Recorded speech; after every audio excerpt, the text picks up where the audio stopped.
यह ब्रह्म विद्या केवल राजाओं को ही ज्ञात थी, पुरोहितों को भी इसका ज्ञान न था। जो हो, इसके बारे में उसने जो कुछ जानना चाहा वे इसकी शिक्षा देने लगे।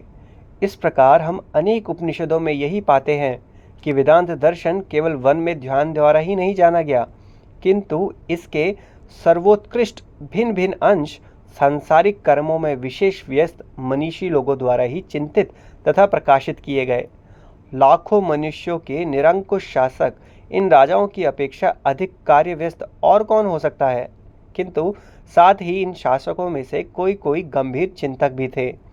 इन सब बातों से यही स्पष्ट होता है कि यह दर्शन व्यवहारिक है। परवर्ती काल की भगवत गीता को तो शायद तुम लोगों में से बहुतों ने पढ़ा होगा। यह वेदांत दर्शन का एक सर्वोत्तम भाष्य स्वरूप है, किंतु कितने आश्चर्य की बात है कि इस उपदेश का केंद्र है संग्राम स्थल। यहीं श्री कृष्ण ने अर्जुन को इस दर्शन का उपदेश दिया है और गीता के प्रत्येक पृष्ठ पर जो मत उज्ज्वल रूप से प्रकाशित है वह है तीव्र कर्मण्यता, किंतु उसी के बीच अनंत शांत भाव।